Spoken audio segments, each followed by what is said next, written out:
Welcome back to part 3 from chapter 21 as we wrap up American imperialism. We left off with the last episode with the conclusion of the Spanish-American War.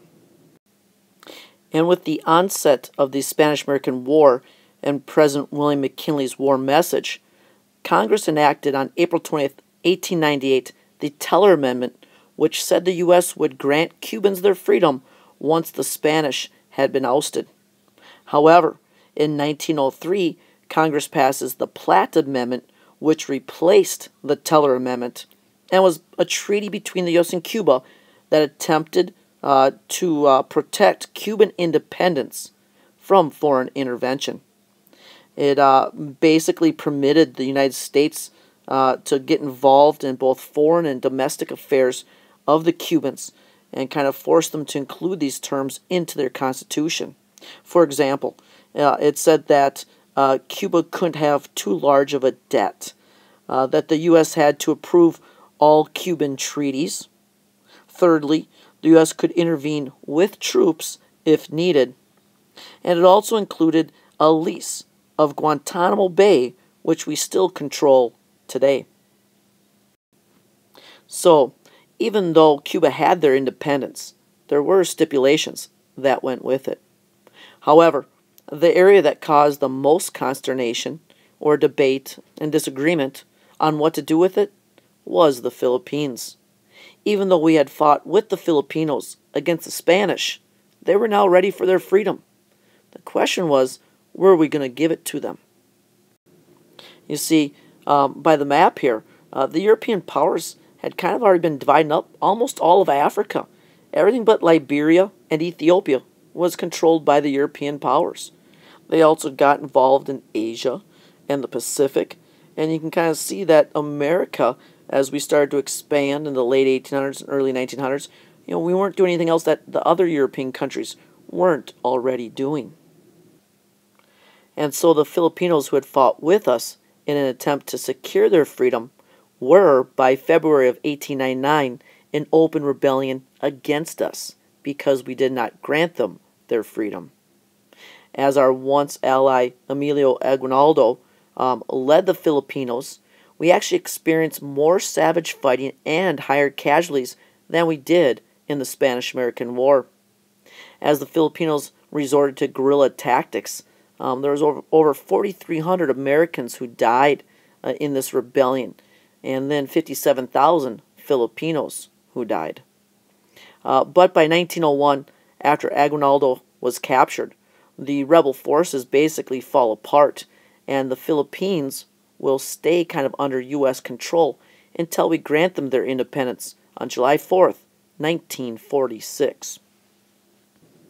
So, as you can see, what to do with the Philippines really kind of caused quite a stir, especially in New England and amongst the Democrats. In fact, an anti-imperialist league was established. These were groups or people that were against American expansion. Now, people might have joined for different reasons. Maybe some people were afraid that by expanding our borders and our influence around the world, it might take away from reform here at home. Others kind of question, would factories maybe relocate or be outsourced to other areas where there was cheaper labor?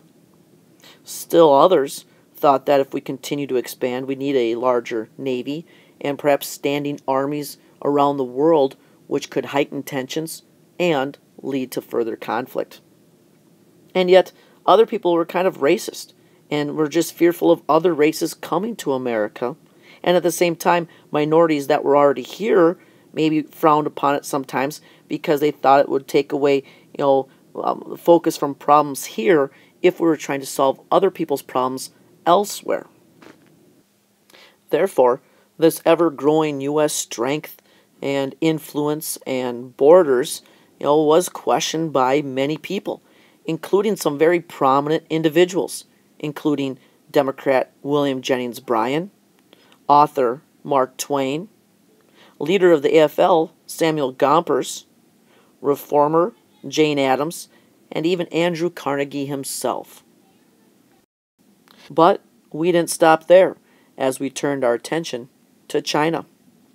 You see, many nations already kind of started carving out what was known as their sphere of influence, which was basically where one nation kind of held economic dominance over China and had maybe trading privileges in a certain area.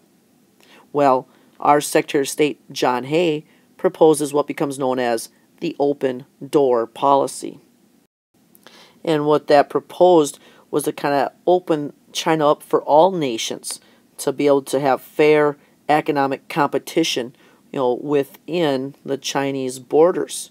Now, this was met with very little, acceptance by other nations, but it was an attempt to try to establish an economic footing for America in China to try to have access to trade with them. Now, as events play out, and as President William McKinley is assassinated in 1901 after defeating William Jennings Bryan once again, Teddy Roosevelt becomes the youngest president at age 42. Now, he saw the U.S. as taking on a significant role in world affairs, and you can kind of see him kind of trampling around the Caribbean here in this picture, and he's going to push for the canal to be built in Panama. He's going to look for the United States to continue to grow our power and our navy and influence throughout the world. In fact, in 1904, Teddy Roosevelt issues his Roosevelt Corollary to the Monroe Doctrine. And in it, Roosevelt warns Germany and Britain that they're getting too involved in Latin America. And really with this measure, the United States takes on kind of a preventative interventionist idea. And what we do is we're willing to pay off debts that Latin American nations had to pay to these European nations to try to keep them out of the Western Hemisphere. And in fact, this kind of leads to future U.S. involvements in Latin America, which will cause some resentment from those Latin American nations.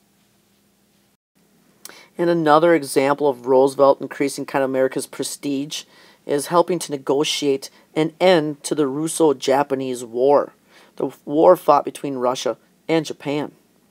And eventually they signed the Treaty of Portsmouth in 1905, where Roosevelt calls leaders to New Hampshire to help finally kind of hammer out this peace agreement. Well, the next year, in 1906, Roosevelt becomes the only president ever to win the Nobel Peace Prize for helping negotiate an end to this war. And as kind of a final show of strength by the U.S., Roosevelt sends what becomes known as the Great White Fleet on an around-the-world tour in 1907. He basically sends the Navy to stop, basically kind of like as a goodwill gesture in different ports around the world, which kind of is meant to kind of show not just our goodwill, but also our strength, to show other nations that we've kind of come of age, and we are a kind of a force to be reckoned with, and equal partners in world affairs. In conclusion, you can kind of see the era of imperialism and expansionism in the early 1900s kind of is shown here by the different red dots kind of showing the islands in the Caribbean and the Pacific that we had taken control of, and kind of start to see that Americans' influence is felt around the world. But that wraps up the age of expansionism and imperialism, and in our next lesson, we'll turn our attention to reform inside the United States with the Progressive Era.